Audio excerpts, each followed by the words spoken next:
In your top story this morning, a person of interest in a Clarksville homicide case has been arrested. News Channel 5's Matthew Torres is live at the studio at the Smart Screen with more details this morning. Good morning, Matthew. Jungle, good morning. Now, you may remember on Friday, just around 9 o'clock in the morning, Clarksville police responded to a 911 call in the 900 block of Power Street about a man lying on the ground near a building. Now, when they arrived, police found 31-year-old Donnie Kennedy's body in the area. They tell us the Cedar Hill man had severe injuries and looked as if he was beaten.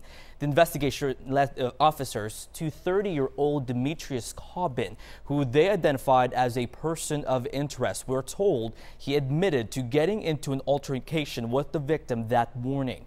Police gathered enough evidence and statements during the investigation to arrest Cobbin and charge him with criminal homicide. Cobbin is in the Montgomery County Jail this morning, held without bond. Now, we looked up his criminal record just to see what he's done in the past. The last serious charge he has faced was back in 2008 for aggravated robbery. Junkwell. Thank you, Matthew. In other news, a man found what he thought could be a bomb inside of his vehicle's wheel well. It caused police to evacuate dozens of people in Greenbrier. Now take a look at this. This was the scene on Church Street where folks from at least 6 homes were evacuated for nearly 4 hours. The strange package on the man's wheel well turned out to be a 6-volt battery taped to a cell phone battery with some wiring attached. It was not explosive, but investigators say it was intentionally attached to the vehicle. This could have been a functioning device had it had the other elements with it. So there was definitely intent to scare somebody at the very least.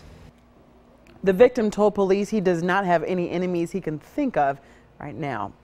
In other news, a burglar steals $7,000 worth of tools, but the victim says what he's lost is more than just monetary value. Anthony Bianco says he arrived to work at the Valdez Brothers Performance Auto Shop on Trinity Lane Friday morning to see a door kicked in and his green snap-on toolbox was gone. Along with it, all the tools inside. Anthony says he wants the tools back because his dad used the same tools when he was a mechanic. His dad died in a car wreck about 5 years ago. Anthony hoped to pass the tools down to his son. There's not much for police to go on. And ironically, the shop is really close or right next door to a police precinct. I mean, yeah, they obviously have to have a lot of gall to do that right beside a police station and not expect to get in trouble or not think anything bad's going to happen. We've posted a link to a GoFundMe page set up for Anthony on our website, newschannel5.com. A woman is dead and police say her estranged husband pulled the trigger. Bedford County officers were called out to a shooting in the Fairfield community around 8 o'clock Saturday morning. That's where they found the wife of James Hall dead. Hall faces first-degree murder, aggravated robbery, and reckless endangerment in the charges in the case. He's being held without bond. And take a look at the damage left by a 2-alarm fire this weekend. You can see workers boarded up windows and doors at the Lenox Village flower shop yesterday on Murfreesboro Pike. Around 7 o'clock Friday night, the fire broke out at the strip mall. The owner was on her way home from the flower shop when she got the call that her building was on fire. The structure is a total loss and the cause is still under investigation. It's been 5 years, but now a police chief could be fired over lack of officer morale.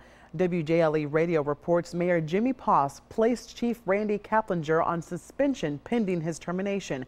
Chief Kaplinger has until Tuesday to resign or retire from his position before city officials say they'll move forward with the firing process. In the meantime, Captain Stephen LeFou has been named officer in charge of the department. Davidson County ranked as one of 7 Middle Tennessee counties with the lowest unemployment rates. The Tennessean reports of 95 counties, Williamson County topped the list with just under 5% unemployment. Davidson, Rutherford, Wilson, and Sumner counties rounded out the top 5. Williamson County has the lowest unemployment rate in the state with just 4.8%. Tennessee's average unemployment rate rose to 6.7% in January. From country tales to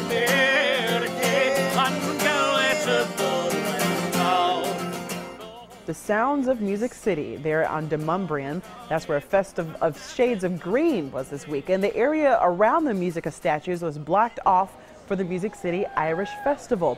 There was plenty of music, food, drinks, and very rare sights like these two. We caught up with these adorable Irish wolfhounds. It's a very uncommon breed here in the South.